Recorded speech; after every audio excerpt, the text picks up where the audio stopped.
Halo, selamat malam.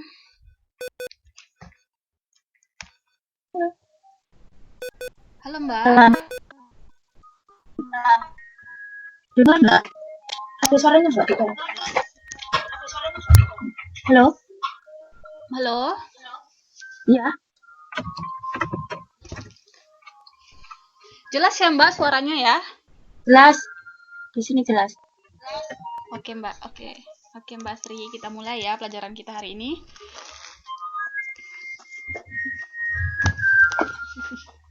Kedengaran truk sampah lagi lewat ya.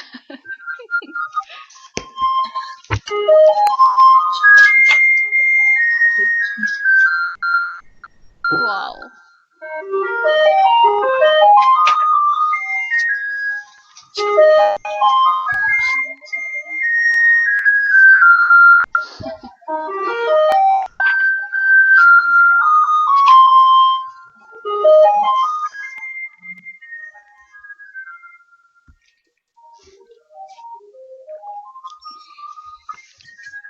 Halo, Mbak. Ya,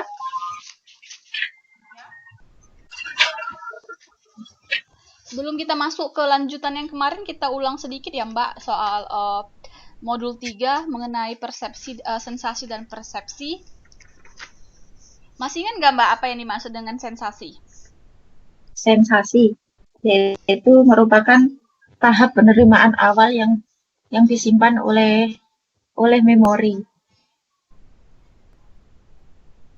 Kalau makna dari kata sensasi, makna kata dari sense itu artinya apa, Mbak?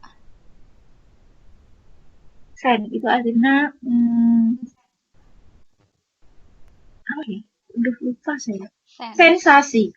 Sensasi.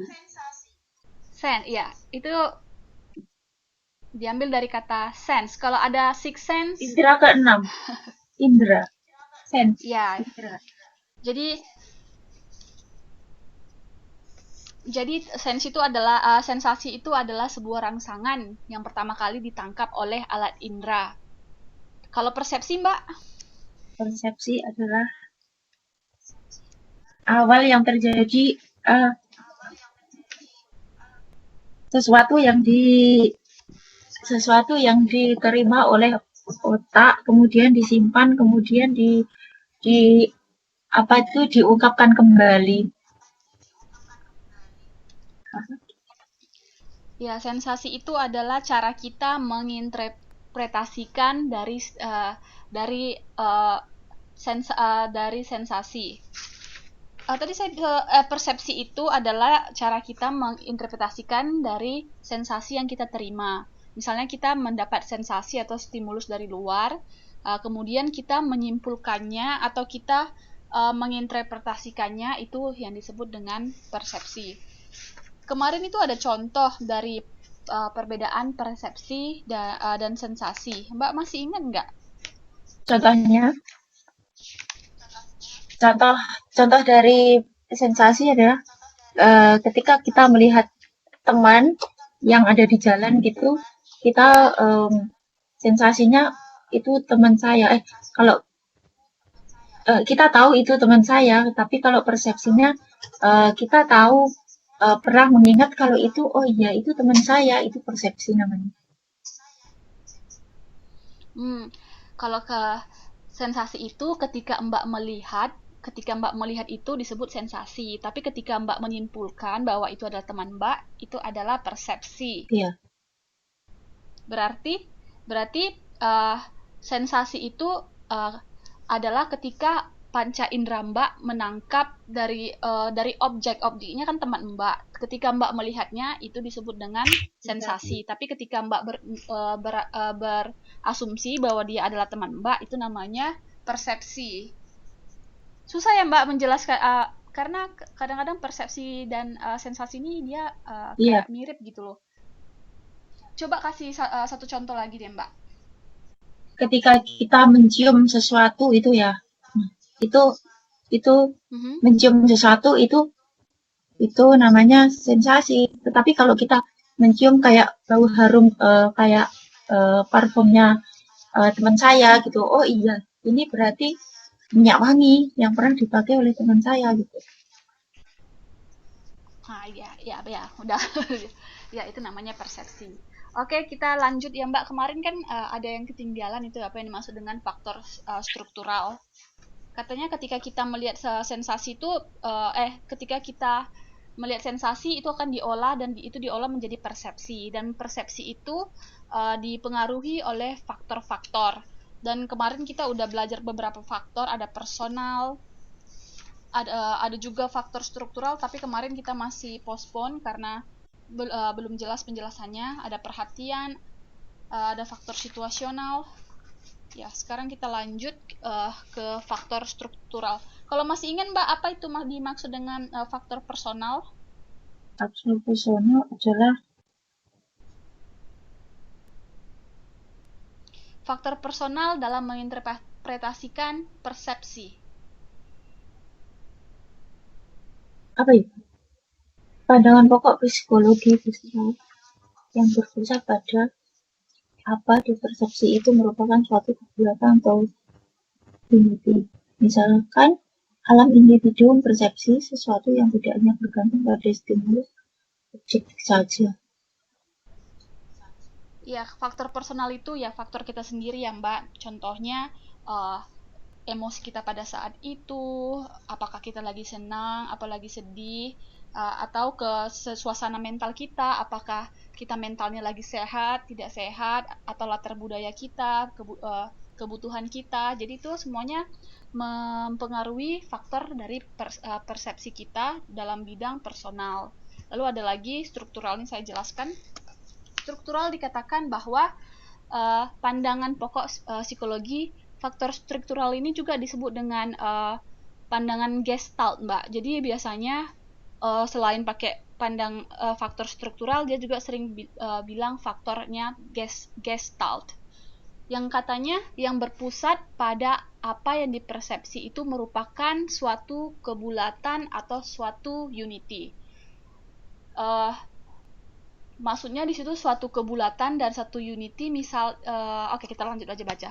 Misalnya, alam individu mempersepsi sesuatu tidak hanya bergantung pada stimulus objektif saja, tetapi ada aktivitas individu yang menentukan hasil persepsinya. Apa yang semula terbatas pada persepsi, kemudian berkembang dan berpengaruh pada aspek-aspek lain. Maksudnya dalam kita ketika melihat sesuatu itu, kita melihat secara keseluruhan dan kesatuan. Contohnya misalnya kita melihat suatu tulisan, ada misalnya tulisannya huruf A, huruf K, dan huruf U. Itu bacanya apa, Mbak? Aku. K, U. Aku. Ketika kita melihat huruf A, huruf K, huruf U, kita tidak mempersepsikannya sebagai itu huruf K, A, itu huruf K, dan itu huruf U. Tapi ketika kita melihat huruf-huruf itu, di pikiran kita sudah memiliki informasi sebelum-sebelumnya dan kita melihat itu menjadi suatu kesatuan. Jadi kita bacanya langsung aku, tapi bukan A, K, U. Dan faktor struktural ini ada contoh lagi. Katanya, jika kita bertemu dengan seorang teman misalnya, dari kejauhan yang kita saksikan terlebih dahulu bukanlah baju yang baru atau pulpennya yang bagus atau dahinya yang terluka, melainkan justru teman kita itu sebagai suatu keseluruhan. Sebagai gestalt, kemudian menyusul kita lihat adanya hal-hal khusus tertentu seperti baju yang baru, pulpen yang bagus, dahinya yang terluka, dan sebagainya. Ini contohnya misalnya Mbak ketemu sama teman Mbak. Yang pertama kali Mbak lihat itu, pasti ya teman Mbak itu. Habis itu baru Mbak mulai perhatikan hal-hal lain, mungkin bajunya kah, atau pakaian bajunya kah, atau wajahnya, atau ada sesuatu yang lain dari diri dia. Tapi ketika Mbak melihat dia, Mbak melihat secara keseluruhan, ya dia teman saya, begitu.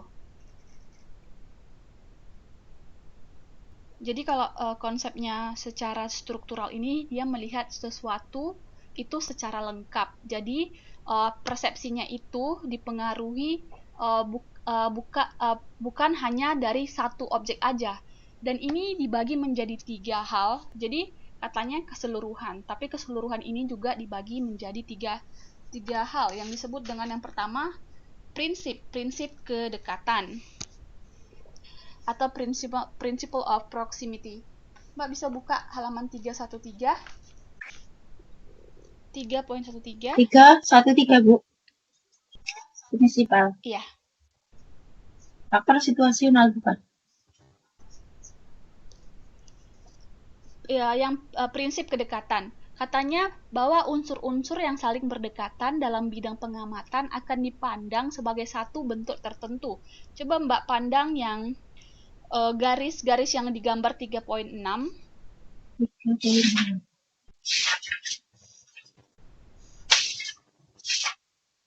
Di halaman 313, tapi gambarnya 3.6.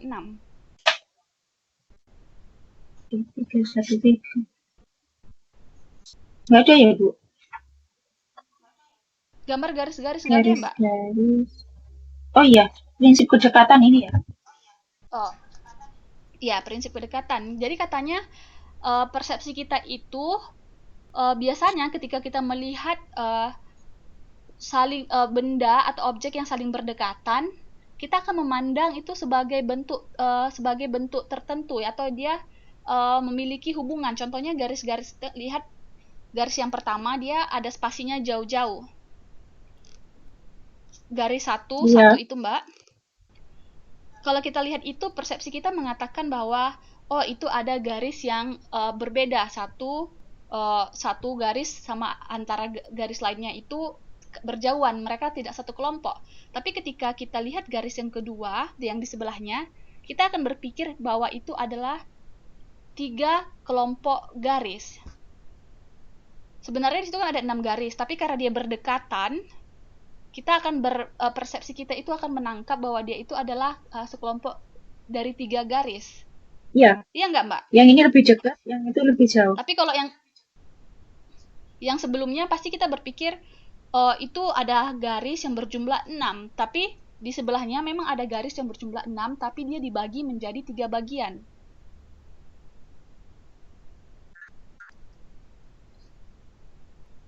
Ini maksudnya yang satu dekatan, yang satu berjauhan gitu ya, Bu? Iya, tapi maksud dalam proximity kedekatan ini, prinsipnya ketika kita melihat suatu objek atau ketika kita melihat sesuatu yang berdekatan, kita sering mengasosiasikan hal itu bahwa mereka itu ada hubungan gitu. Seperti gambar ini yang di gambar kedua, yang garis-garis dekat, saya tidak bisa tunjukkan. Garis-garis yang dekat itu dia seperti satu bentuk gitu, seperti satu kelompok, tapi dia sebenarnya bisa jadi dia bukan satu kelompok, tapi persepsi manusia melihatnya satu kelompok. Nanti saya kasih contoh yang lebih, saya udah siapin contoh sepertinya di slide berikutnya. Kita lanjut ke yang kedua aja dulu. Prinsip kesamaan. Individu akan cenderung mempersepsikan stimulus yang sama sebagai suatu kesatuan. Kesamaan stimulus itu dapat berubah persamaan bentuk, warna, ukuran, dan kecerahan. Coba dilihat gambarnya, Mbak, di 314. Kalau kita misalnya melihat itu ada tanda tambah, tanda tambah, tanda tambah, tanda tambah. Yang satunya 00. Iya, kita pasti secara persepsi kita akan berpikir bahwa yang tanda tambah ini adalah sesuatu yang sama, satu kelompok sama, yaitu tanda tambah. Sementara yang 0 ini kita akan mempersepsikan bahwa itu adalah 0-nya ini satu kelompok. Padahal kita tidak tahu apakah itu satu kelompok atau tidak gitu. Tapi cara kerja otak kita begitu. Misalnya kita melihat gambar merah yang pekat sama merah yang muda, merah pekat, merah muda, kita mengasosiasikannya bahwa itu merah itu memiliki kesamaan. Karena mungkin dia karena bentuknya yang mirip-mirip gitu. Jadi kita sering mengelompokkan itu menjadi satu. Padahal kita tidak tahu apakah itu itu seharusnya dia terpisah gitu, Mbak.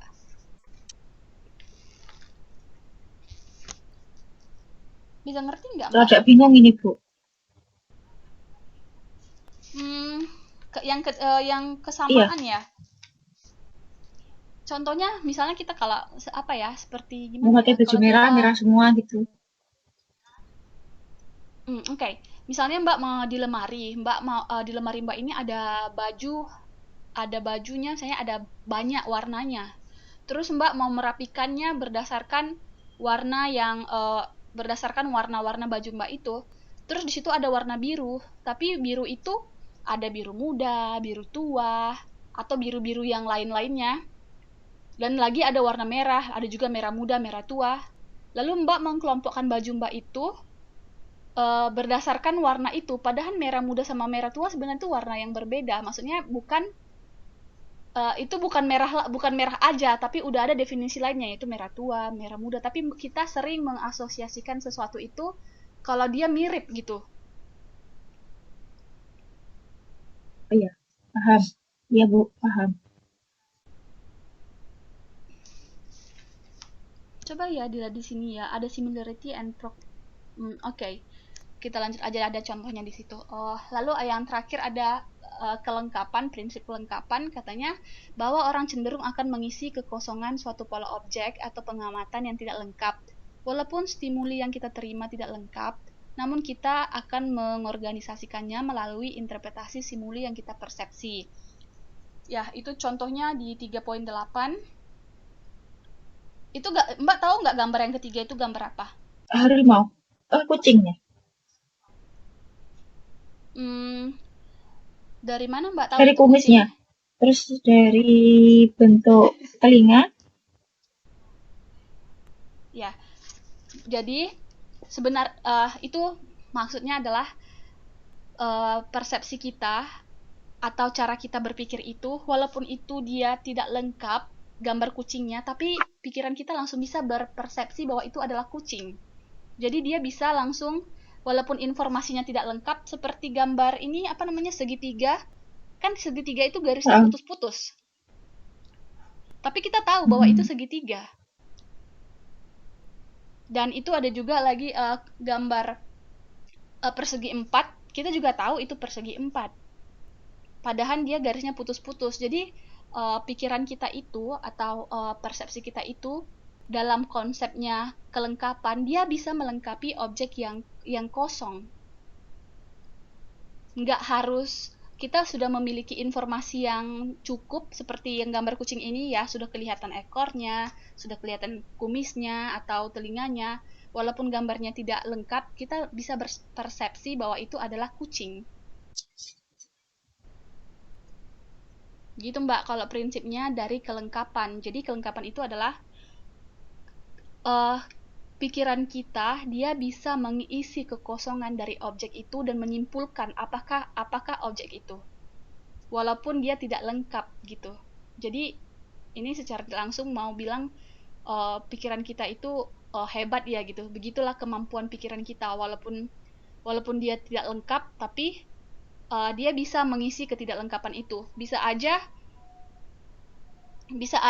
itu apa namanya, gambar kucing ini orang lain lihatnya berbeda, tergantung bagaimana dia mengisi kekosongan dari objek itu.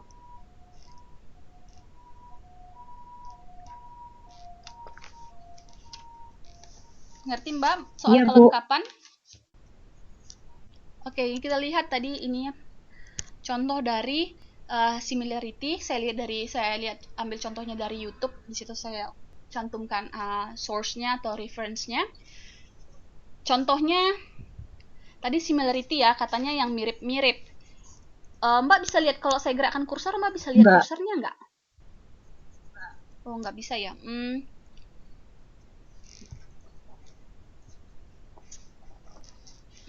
Similarity yang adalah yang mirip, kesamaan, mirip. Contohnya di bawah ini yang di bawah ada gambar Iya, pohon kan, kecil-kecil itu. Mbak? Iya, kita pohon 1, pohon 2, pohon 3. Jadi kan setiap garis ada Oh, 3 pohon. Kalau Mbak, saya suruh bagilah pohon ini menjadi 2 kelompok. Bagaimana cara membaginya? membaginya yang hitam sama hitam, yang yang agak renggang ini sama yang agak renggang. Jadi itu kesamaan. Ya, jadi kita Iya, jadi kita itu sering mempersepsikan suatu gambar yang mirip bentuknya menjadi suatu kelompok. Padahal bisa saja yang Mbak bilang, yang gambarnya hitam ini dia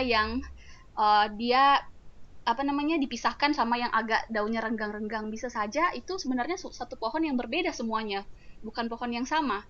Tapi karena dia mirip, jadi Mbak mengasosiasikannya atau menggrupkannya menjadi suatu satu bagian, satu mirip gitu.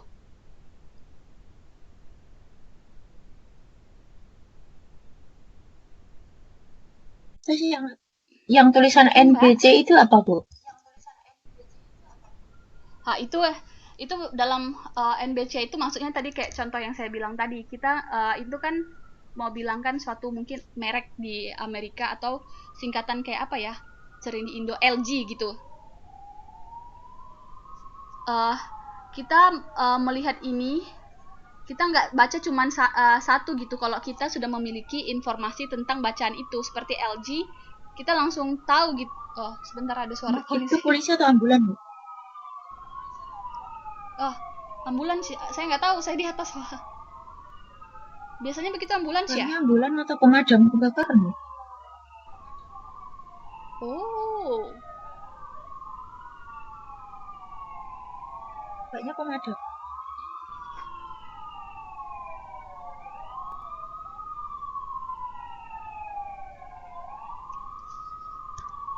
ini MBC ini Mbak. Ini nama sebuah perusahaan atau produk seperti LG. Tahu kan produk LG Mbak? Iya. Apa ya, Toshiba gitu. Tapi dia disebut MBC. Dan yang ini yang di atas ini apanya MBC? Apa namanya? Itu logonya MBC. Kalau Mbak lihat ini, logo ini dia mirip sama Kayak apa? daun ya, Bu? Atau Bu? Lalu dia kayak daun atau ekor Iya. burung merak ya. Terus Mbak lihatnya ini gambar ini yang warna kuning, yang warna orange, merah itu bentuknya sama atau Bentuknya sama, warnanya enggak. Oh, yang satu enggak sama, itu ada warna cacatnya dikit itu. iya. Yang ungu itu.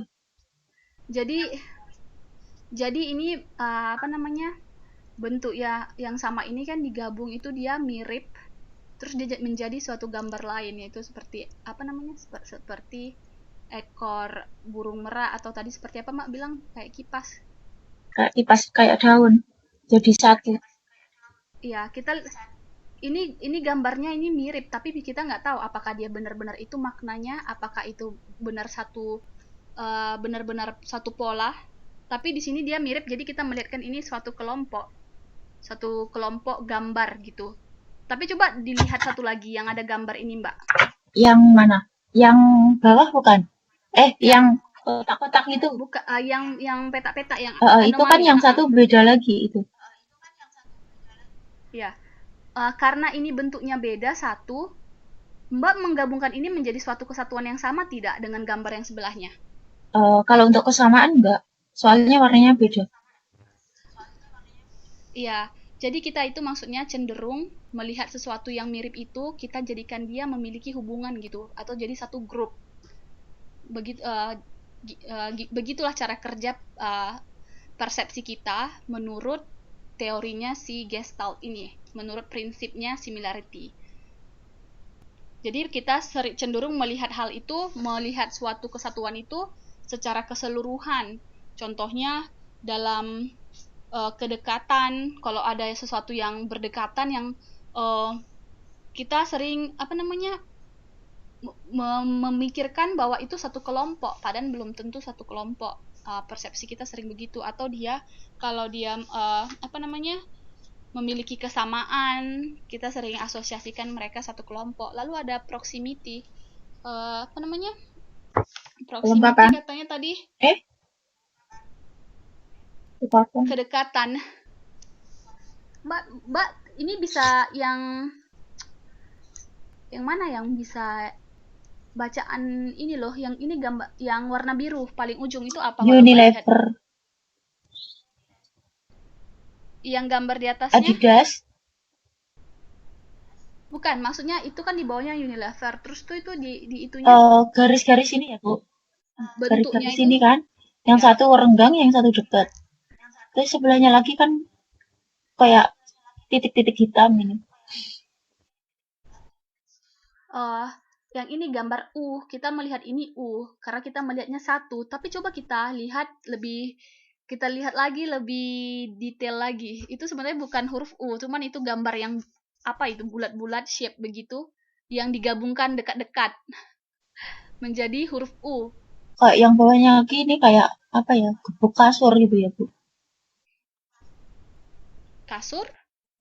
Buat gebukin Oh, kasur itu. bukan. Ini yang menjelaskan ini kalau kita kan dia ada tiga. Kalau dia dia ada yang berdekatan, ada yang berjauh. Bagaimana ya supaya Mbak bisa melihat saya punya screen ya? Eh, Yang bawah itu kan deket. Berdekatan. Yang atas itu agak berjauhan gitu sih. Sebentar ya Mbak, saya mau bagikan screennya biar Mbak bisa lihat kalau kursor saya itu. Oke, udah kelihatan nggak screen Belum. saya Mbak? Bentar. Lagi loading ya.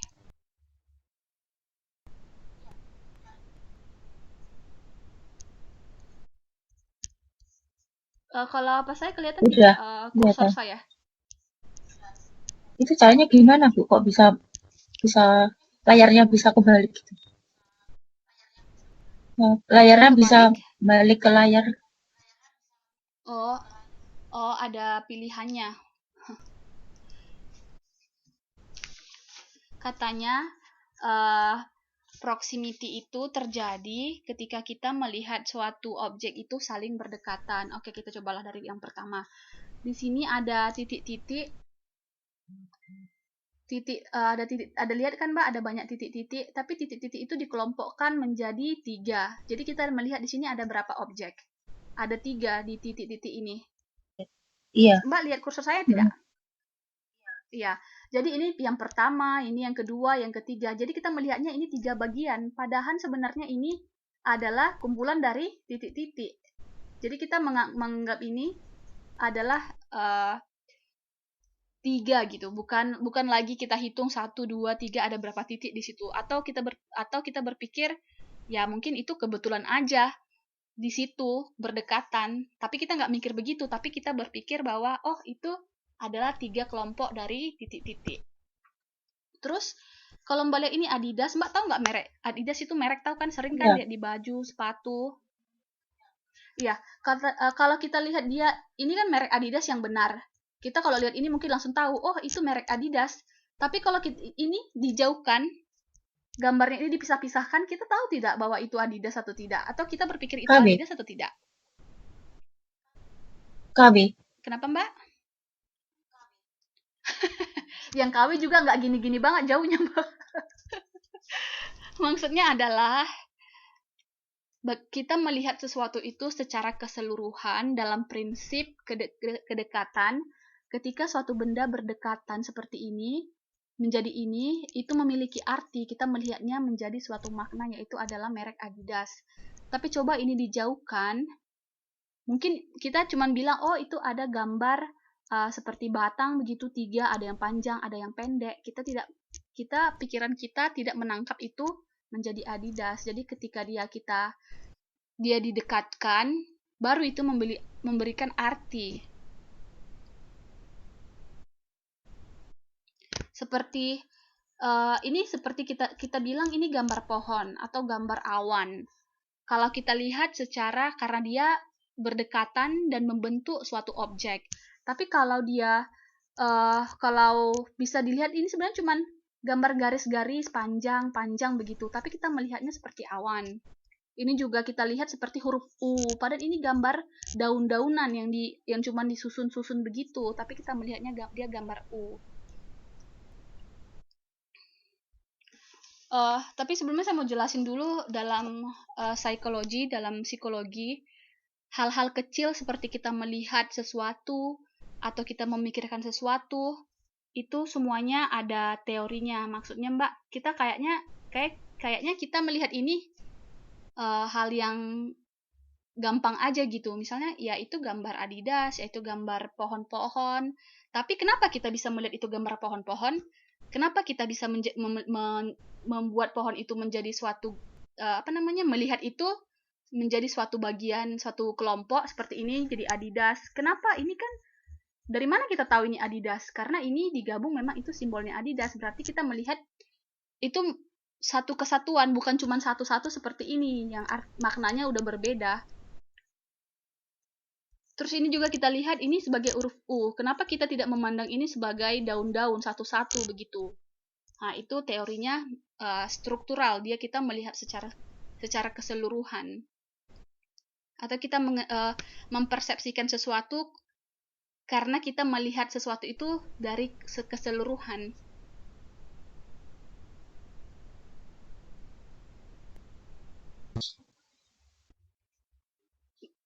Ada pertanyaan Mbak dari similarity, proximity, closure? Tidak ada Bu yang ini.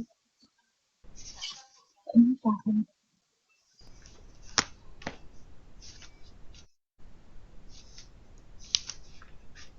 Oh, yang kelengkapan ini loh Bu. Jadi? Yang kelengkapan ini kan ini kan ada gambar segitiga ini kan. Terus misalkan lain gambar lagi, misalkan gambar kayak rumah gitu. Gimana itu Bu cara itu persepsinya?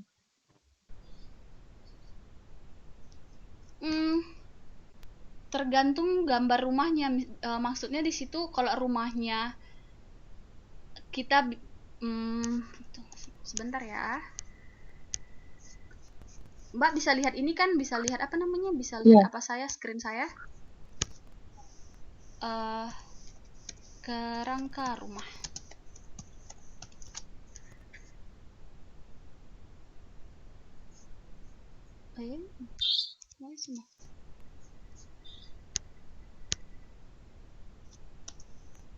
Kok dia tidak bisa browsing ya?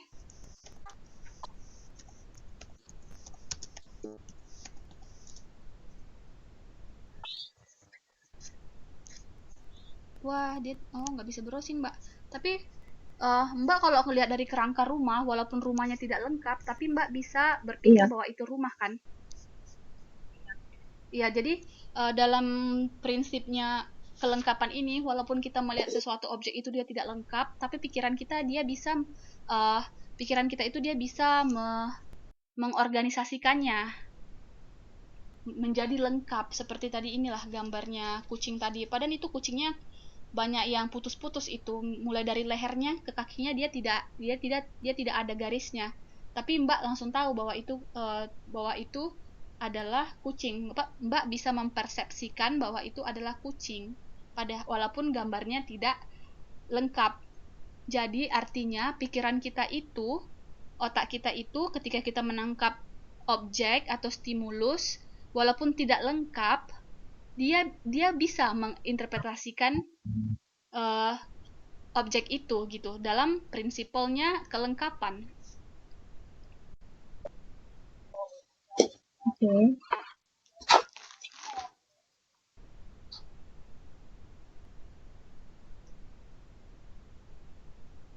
Iya Bu. Mbak? Nanti saya tanya lagi deh ya. Lupa lagi nggak ya? Oke. Lupa nih. Memang ini kalau psikologi ini aduh jeli banget. Memang dia butuh berkali-kali untuk. Soalnya ini kan. Iya Mbak. Karena kita ini masih menggambarkan kehidupan sehari-hari. Soalnya iya. Lalu ini kita masih melihat secara teori, belum kita lihat lagi langsung diisi otaknya gitu loh. Lihat gambar otaknya, kemanakah itu diolah, kemana itu disampaikan, saraf-sarafnya. Memang ini, jadi dia tidak gampang menjelaskannya. Karena kita cuma ngambil teori dasarnya aja gitu Mbak. Memori dan berpikir. Kemarin kita udah sempat belajar sedikit tentang memori dan berpikir. Coba Mbak buka halaman 325. Kegiatan 2 ya.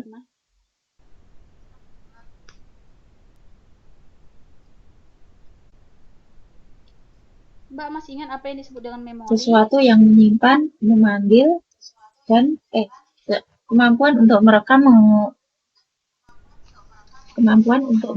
menyimpan, dan mengambil kembali informasi yang ada di memori kita, yang ada di otak kita.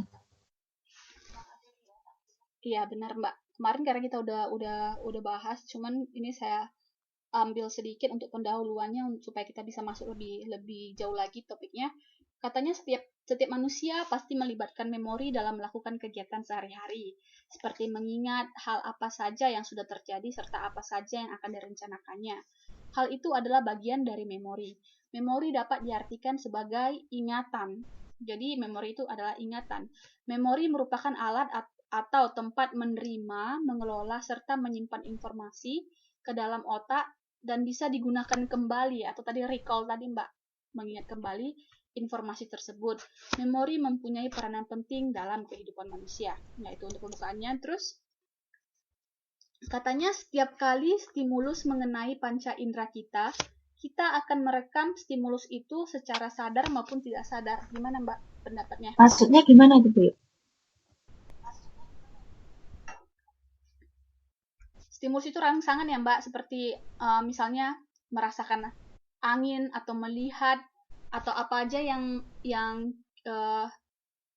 rangsangan yang kita rasakan itu disebut dengan stimulus. Jadi katanya setiap kali ada peristiwa terjadi yang mengenai panca indera kita akan merekam kejadian itu secara sadar maupun tidak sadar. Katanya begitu, otak kita akan merekam kejadian itu secara sadar maupun tidak sadar. Iya. Ngerti nggak maksudnya Mbak? Jadi kalau secara sadar gimana maksudnya? Berarti kita tahu dan paham sesuatu itu memang benar-benar ada dan terjadi gitu. Jadi otak kita itu bukan di bawah sadar lagi. Jadi kita paham betul kalau itu benar-benar ada. Kalau kita sedang belajar begini secara sadar atau tidak? Ya, stimulusnya itu ya ketika saya berbicara itu lalu Mbak menangkapnya dengan panca indera Mbak, dengan telinga Mbak menangkapnya. Jadi itu katanya akan direkam. Apa yang saya bilang ini kepada Mbak ditangkap oleh telinga Mbak dan disimpan di memorinya Mbak. Kalau yang secara kayak mimpi sadar, itu bisa nggak? Kayak mimpi, kayak orang mabuk itu.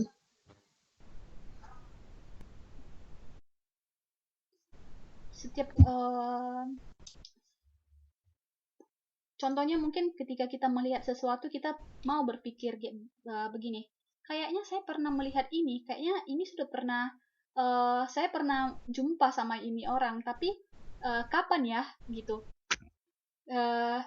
Kadang-kadang kita lewat gitu kan Mbak dari tempat ramai, kan kita melihat banyak hal itu di pasar atau di mana aja deh kita jalan, kita sebenarnya mata kita melihat banyak hal, tapi kita tidak sadar bahwa yang kita lihat itu terekam.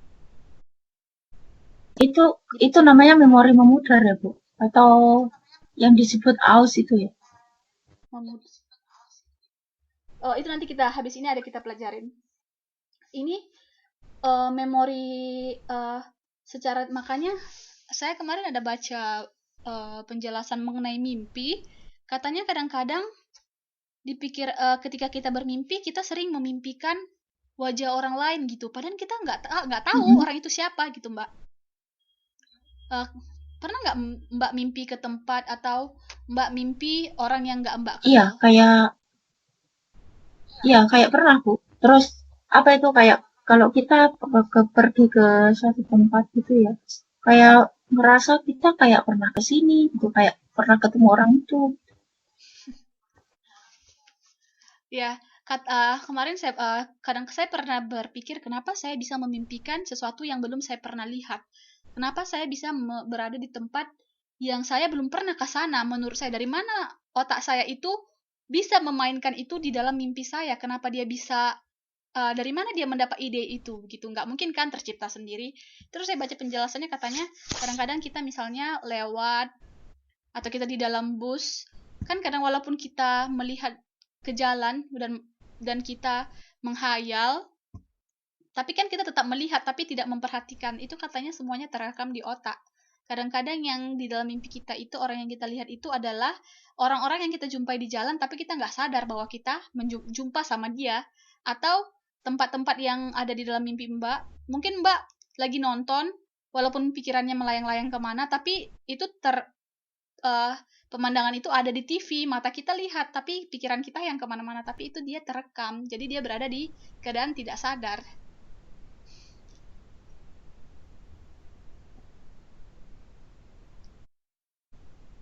Iya, Bu. Paham, Mbak? Iya. Terus katanya 3 hal yang mencakup proses memori, ada penyimpanan. Katanya pertama, menentukan di proses memori ini ada penyimpanan, dia itu menentukan berapa lama informasi yang berada bersama kita, dalam bentuk apa, di mana. Nah, itu di store, disimpan di penyimpanan. Terus ada perekaman, dia pencatatan informasi melalui indera penerimaan dan sistem saraf internal. Terus ada mengingat kembali, yaitu proses menggunakan informasi yang disimpan. Jadi di otak itu ada dia yang menentukan berapa lama ini informasi yang disimpan. Dan itu juga tergantung faktor-faktor lain, apakah karena informasinya tidak digunakan lagi, atau ada Usia banyak bisa nggak, faktor Bu? kenapa kita bisa. Usia bisa Kenapa? nggak? Oh, kalau itu ini, apa namanya, mungkin bisa jadi sepertinya teori Aus, katanya memori hilang dan memudar karena waktu. Memori kita baru kuat apabila dilatih terus. Mungkin seiring kita semakin tua, mungkin bisa jadi kemampuan pikiran kita itu tidak sekuat dulu, atau dia tidak diulang-ulang gitu terus. Kan kalau semakin tua, semakin banyak pengalaman yang sudah terjadi, dan tentu saja pikiran kita itu dia memilih yang mana yang harus bertahan dan mana yang tidak, dan itu semua didasari oleh faktor yang mana sering kita gunakan dan mana yang tidak sering kita gunakan. Kalau saya pernah belajar di kelas psikologi, katanya ada namanya sistem pruning. Sistem pruning ini di dalam otak kita, dia itu gunanya adalah membuat cara kerja otak atau memori lebih efisien. Mbak kebayang nggak? Misalnya dari Mbak kecil di rumah, Mbak mau pergi ke sekolah. Jalan Mbak pergi ke sekolah itu kan ada banyak sekali jalannya, ada banyak caranya bisa sampai ke sekolah. Tapi ada satu jalan yang paling cepat, dan Mbak selalu melewati jalan yang paling cepat itu, dan dengan jalan yang lain-lain yang mungkin lewat sini, lewat sana, Mbak, karena Mbak nggak lewat situ dan itu nggak penting, tapi Mbak tahu, jadi pikiran kita itu dia menghapus informasi-informasi yang tidak penting, karena Mbak sudah mempunyai satu jalan ke sekolah yang lebih cepat. Jadi informasi lewat yang lain-lain lah yang tidak penting, pikiran kita itu dia menghapus sendiri. Itu namanya sistem pruning. Dia membuat cara pikiran kita lebih efisien karena nggak kebayang begitu banyak yang kita lakukan semakin tua, semuanya terekam di pikiran kita walaupun nggak dipakai, ya itu kan dia tidak efisien jadinya. Itu nggak mirip-mirip sama Aus tadi ya, Bu? Oh, kalau aus ini dia udah beda, dia ke cara kerja memori. Maksudnya itu memori hilang dan memudar karena waktu itu, maksudnya ya kayak seperti kita hari ini belajar, mungkin, atau yang Mbak pelajarin semester 1, Mbak masih Sedikit ingat nggak lupa. pelajarannya? Ah, ya. Tapi kalau ada yang Mbak pelajarin terus-menerus, mungkin itu bisa ingat. Tapi kalau enggak, ya dia bisa lupa. Jadi sistem aus ini bilang, apa namanya, dia itu hilang karena waktu. Memori kita itu bisa hilang karena berjalannya waktu. Tapi kalau teori interferensi, dia bilang rekaman memori yang baru akan menghapus memori yang tersimpan sebelumnya. Bisa jadi bukan karena waktu, tapi memang karena adanya memori baru, jadi memori yang lama terhapus gitu, Mbak. Kalau teorinya sih interferensi. Terus ada lagi teori pengolahan informasi. Itu informasi yang kita peroleh disimpan di gudang indrawi, lalu ke memori jangka pendek, kemudian dilupakan atau dimasukkan ke memori jangka panjang. Atau teorinya si pengelolaan informasi katanya, informasi yang kita peroleh, dia itu pertama-tama masuk ke memori jangka pendek. Dan setelah sampai di sana, mau kita apakah itu dilupakan, apakah itu dia masuk ke memori jangka panjang, itu tergantung kita. Kalau kita tidak pakai lagi, ya dia kita lupa.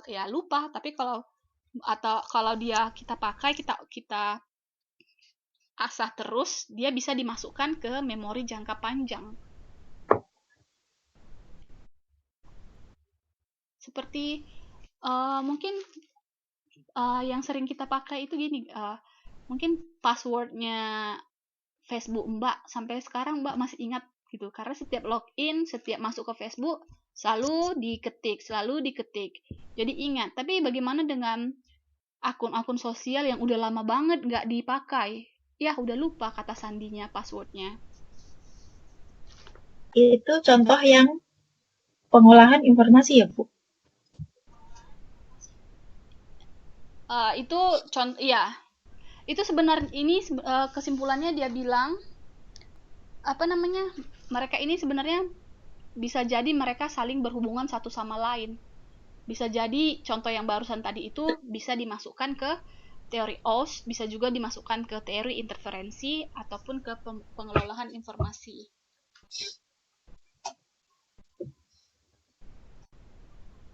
Itu tergantung cara kita menggunakan informasi tersebut. Hampir mirip ya, Bu, AOS, intervensi, dan pengolahan informasi ini ya. Semuanya mudah. Itu dia sebenarnya yang membedakannya itu mungkin mekanismenya, Mbak. Itu cara kerjanya. Kalau si AOS ini kan memang karena waktu, jadi dia pudar informasinya. Jadi misalnya informasi datang sekali, terus nggak pernah lagi dipelajari atau tidak pernah lagi disinggung. Nah, dia akan lupa, memudar informasinya. Kalau informasi interferensi, katanya dia bukan memudar, tapi dia terhapus sendiri karena adanya informasi yang baru. Jadi yang satu itu dia menekankan itu memudar karena waktu, yang satu lagi dia memudarnya bukan karena waktu, tapi karena ada informasi yang baru. Makanya dia yang lalu itu terhapus gitu, Mbak. Mekanismenya, cara kerjanya beda. Kalau yang pengelolaan informasi, itu kita yang pertama dia informasi yang kita terima itu dia sudah masuk ke memori jangka pendek. Tapi apakah dia akan dilupakan atau dia menjadi memori jangka panjang, itu tergantung kita gitu. Apakah kita masih menggunakan informasi itu atau tidak gitu, Mbak. Jadi cara mekanismenya kenapa memori itu bisa tetap dan hilang itu beda setiap teori ini gitu.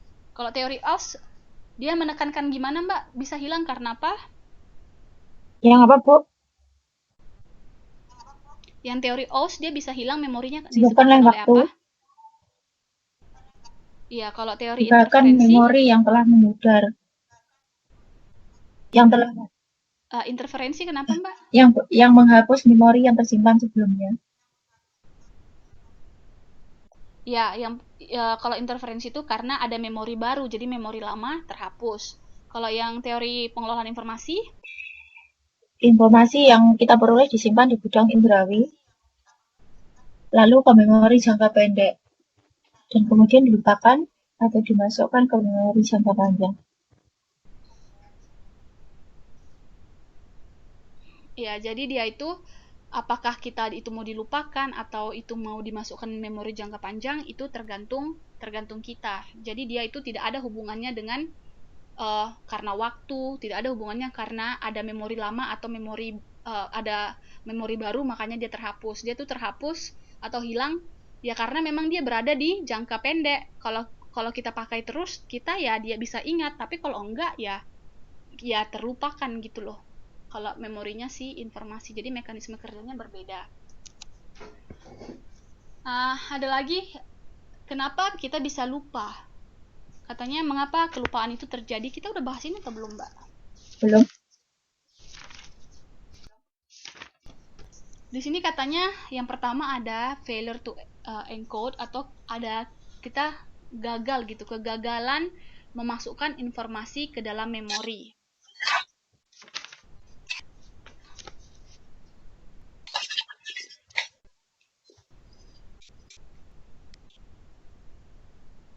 Ibu kok nggak ada ya, Bu?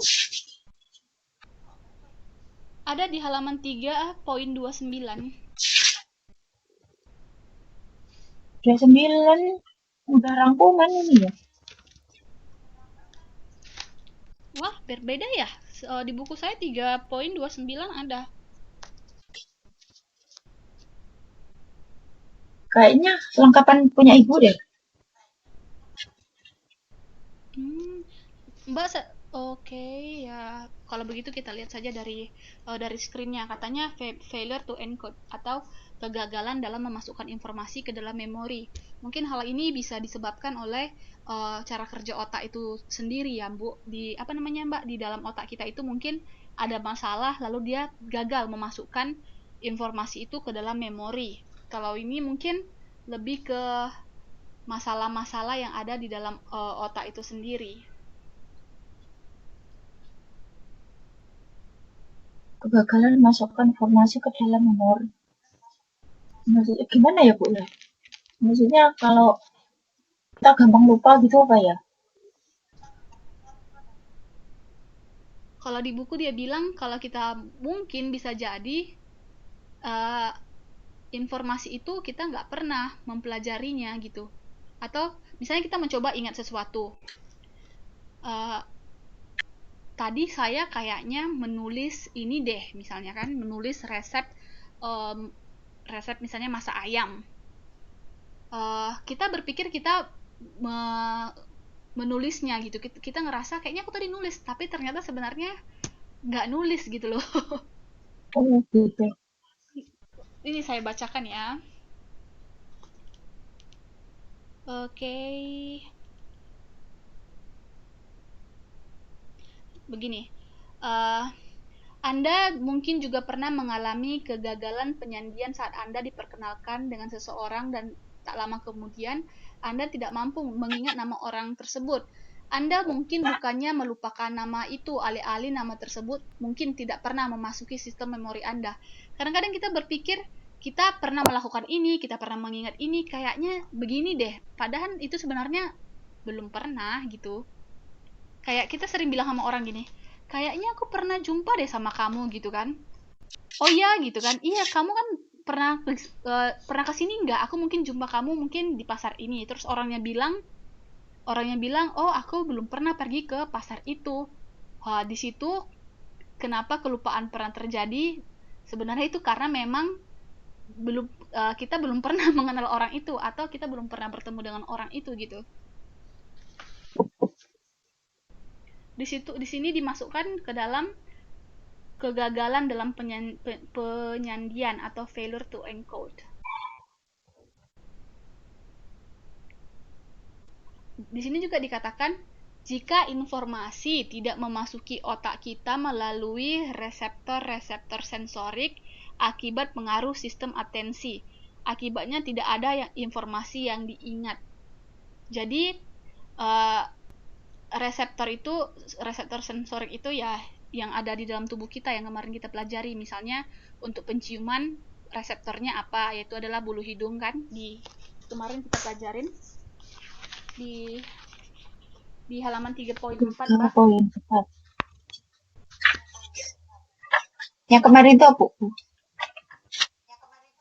Ya, penglihatan, gelombang cahaya, yang begitu-begitu.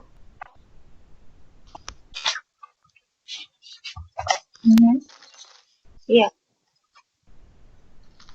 Ya, jadi katanya kalau dia tidak pernah ditangkap oleh reseptor saraf-saraf yang ada di dalam tubuh kita itu, ya dia tidak ada di dalam memori begitu, Mbak. Cuman dia menamakannya itu failure to encode, dalam artian memang dia tidak ada sama sekali pernah terjadi, atau tidak sama sekali Mbak belum pernah mengingatnya, atau yang hal itu ya belum pernah ditangkap oleh reseptor-reseptor oleh sensorik dalam tubuh. Lalu yang kedua ada faktor stres. Kalau tadi memang informasinya memang tidak ada, cuman kita merasa ada gitu. Kalau yang kedua ada faktor stres, katanya kelupaan karena memori yang disimpan mungkin hanya berupa bagian dari emosional dari pengalaman tertentu tanpa adanya detail yang jelas.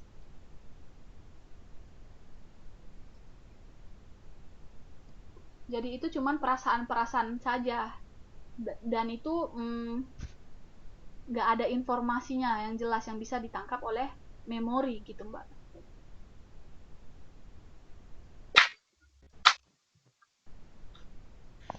Lalu ada kegagalan konsolidasi, hilangnya memori akibat gangguan organik yang terjadi saat proses pemindahan memori dari jangka pendek ke memori jangka panjang.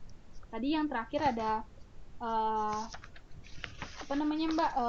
mekanismenya, ada pengelolaan informasi, katanya dari memori jangka pendek kan dimasukkan ke memori jangka panjang. Nah, ketika pemindahan informasi dari memori jangka pendek ke memori jangka panjang itu ada gangguan di dalam ada gangguan organik di dalam pikiran kita atau di dalam otak tersebut. Jadi itu murni terjadi adanya gangguan yang terjadi di dalam pikiran kita.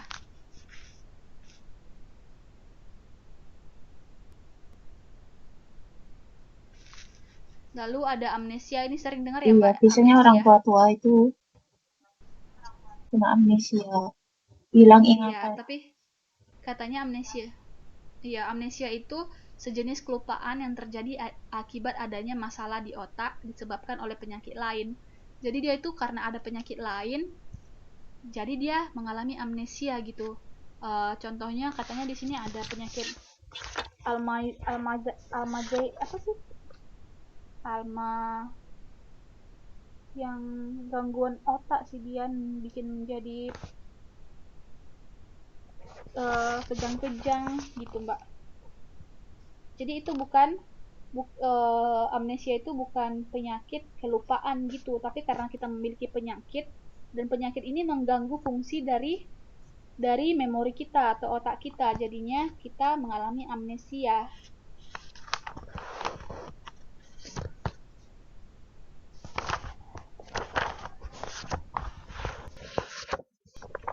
Alzheimer kalau nggak salah namanya. Mbak tahu nggak itu penyakitnya? Apa itu penyakitnya? Itu sering terjadi sama orang tua sih, tapi saya juga jarang lihat penyakit itu. Amnesia itu Antara sama gangguan dengan pikun bukan ya, Bu? Beda. Kalau di sini katanya amnesia itu karena ada penyakit lain, makanya dia penyakit lain ini yang merusak sistem otak. Jadinya amnesia, jadinya lupa gitu, Mbak. Kayaknya pikun ini deh. Decay itu pembusukan, memudarnya informasi secara alamiah. Mungkin Berarti karena orang usia. orang pikun itu ada pembusukan di dalam otaknya.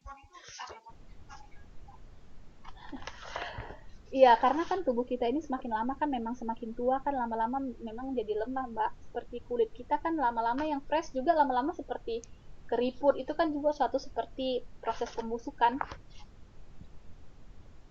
Iya. Iya nggak, Mbak?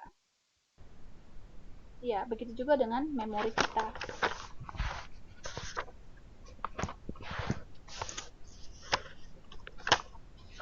Lalu ada ya tadi decay pembusukan, lalu ada interferensi retroaktif terjadi ketika memori baru menghambat pengambilan memori lama. Jadi karena kita lupa karena adanya tadi memori-memori baru, jadi kenangan-kenangan lama itu udah jadi lupa. Itu tadi siapa punya, Mbak, teorinya? Teori apa itu yang ada memori baru jadi memori lama jadi lupa? Barusan dibahas ini kayaknya. Iya.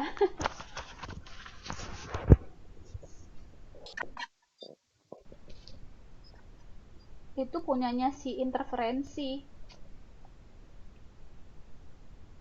Teori interferensi. Tapi dia bukan karena ada memori baru, jadi memori lama yang terlupakan. Ada lagi namanya interferensi proaktif. Terjadi ketika memori